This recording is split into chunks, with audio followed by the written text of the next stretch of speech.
Hi there, this is Jo Zuleika, founder of the group Women Who Lead with Heart, coming on for my weekly live.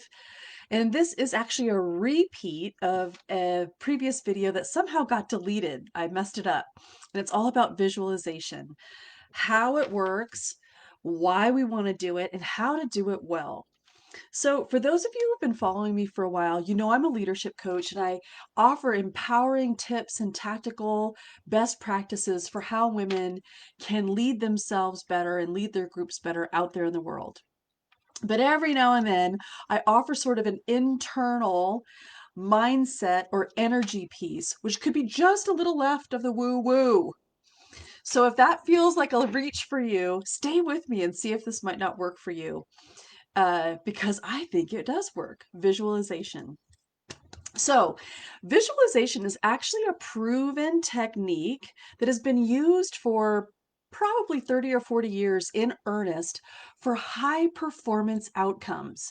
It's been used by athletes, by musicians, by politicians, by public speakers, by anyone who is concerned with peak performance, meaning pressure's on, you're at the plate, two outs, two on, last inning of the World Series. I mean, kids everywhere dream of that moment of like being at bat and hitting for like the potential home run. And that's sort of like a childlike fantasy version of what visualization is all about.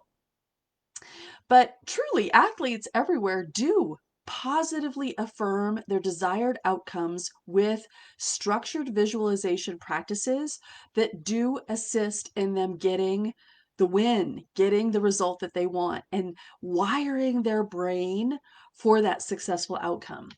So, we use visualization to bring about a good result. It means that we use it for something that we have control over. We don't use it to hope for the desired outcome of a general election.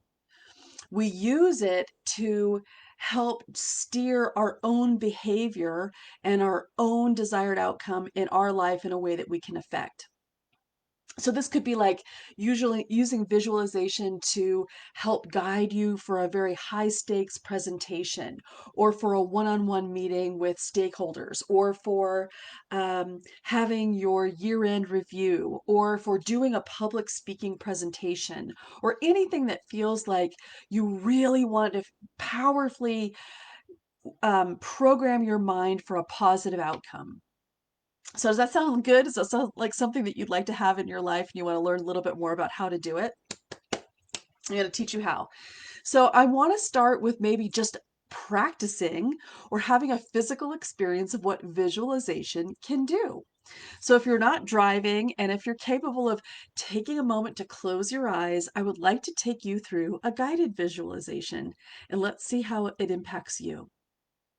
Super simple. Let's imagine you're walking into your kitchen and there you see the fridge. And you walk over to the door and you pull it open, feeling sort of the resistance of the magnet and the suction as you open the door. Does the light go on? Do you feel a wave of cold air hitting your body? Do you hear the hum of the motor? Do you um, notice anything about what's inside the refrigerator? Could you see on the top shelf a lemon? Reach for that lemon. Close the fridge door and hear that sound as it seals shut. Take the lemon in your hand and examine it. Notice where it's smooth and where it's pocked, where it has nuts and where it has smoothness. Smell it. Look at its color. Feel the texture and the temperature of this lemon that was inside your fridge. Notice the size and the shape. Now walk over to the place where your cutting board is and take out a sharp knife. Put the lemon on the cutting board and slice it in half. See the juice oozing out of the lemon onto the cutting board. Pick up half of it and smell the fragrance. Bite into it and feel the juice squirting into your mouth and all over your tongue. It's tart and tangy. Sense that taste. And now swallow the juice and feel that bitterness. And we're done. Okay, so in that short visualization, notice which of your senses were activated. Did you feel cool air? Did you feel the cold lemon? Did you see the color yellow? Did you feel the texture of the rind? And did you taste the sour juice? Here's a real kicker. Did you actually salivate when you imagined biting into the lemon? I was just leading you in that guided visualization. I could feel myself feeling what it would be like, that sensation of tasting that sour juice. So, this is an example of how a visualization, a thought, a picture, a fantasy can actually have a physical impact on our bodies.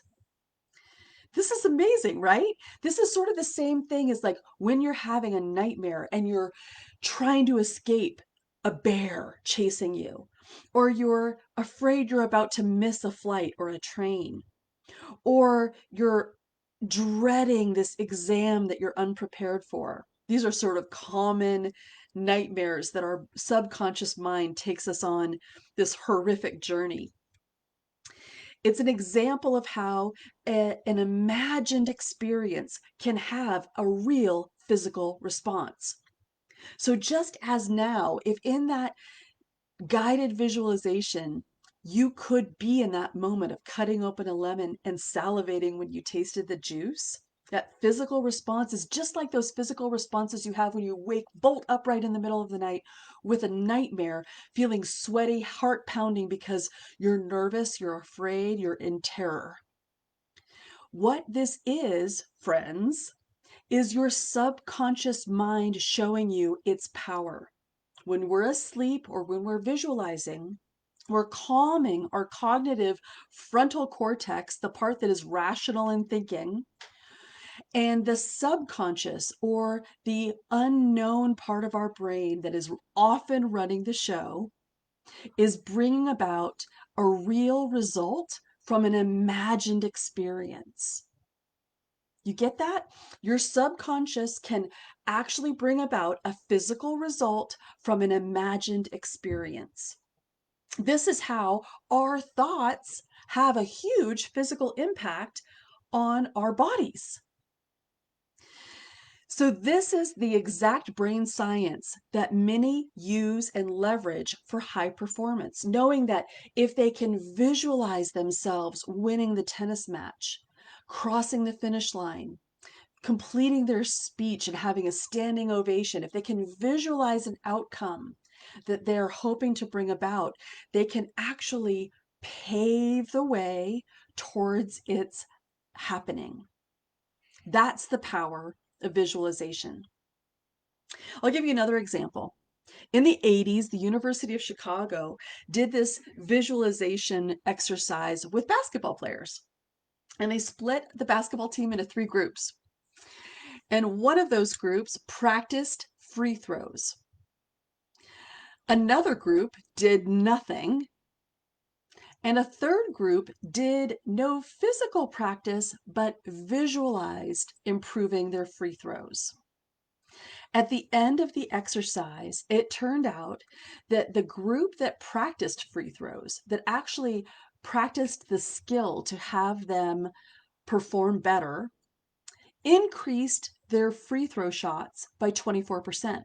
It's pretty good. However, the group that visualized improving their free throw shots improved 23%, just 1% less than those that actually did the work. And those that did nothing had zero improvement. So, this is another example of how powerful it can be to leverage the power of your mind seeing success so that you allow and pave the way towards it actually being able to be true. The idea here is that repetition of a visualized outcome helps establish like a new neural pathway in your brain. And the old ones that doubt, that feel afraid, that are worried about failure, that are worried about not measuring up, that are worried about missing the basket, that are worried about losing the match, that are worried about failing at the microphone, that those pathways die out from misuse. It's literally like the metaphor of a pathway. The more you walk up the mountain on the same path over and over again, the more well trod and easy to follow that path will be. And the less obvious the path is that leads you somewhere else you don't want to go if you stop taking it. It becomes overgrown. And it's proven that brain science works in the same way. Neural pathways can be established through repetition. This is really cool. So the idea that we're at work here is that we're going to take something that's from like a mental imagination plane and make it physical. To take something from the thought plane and impress it into our thoughts and our emotions and our physical reality so that we can bring it about in a real, tangible manifestation form. This is how we become conscious creators. We make the outcome happen through intention and attention. You want to know how? Now's here we get into the how you're going to create a powerful visualization that's going to serve you. Number one, visualize the defined goal. Make the goal specific. I am going to win the promotion. I am going to get the beach house. I am going to nail my public presentation. That's the first goal, is you want to define what the outcome will be. Then you act as if you see that outcome as if it is already manifested. And you want to really expand into it. You want to see and feel and taste and touch the whole deal. You want to incorporate as many emotions, as many experiences, as many sensory inputs as possible in that idea of you winning. So if it's a public speaking presentation, you think about yourself at the end looking out and everybody smiling and clapping for you, and you feeling easy and happy and joyous, and you getting a high five from your boss and a hug from your partner, and a thumbs up from the owner of the company. You actually want to sort of milk it and embellish the idea of the successful happening in all its glory, in all of the ways that you can imagine, the images, the feedback, the feels. And you want to assume that feeling is already fulfilled. You want to be moving into the feeling of success, of winning, of yes, of accomplishment, of it already being here, and letting that be true. This is how you're training your brain to expect it.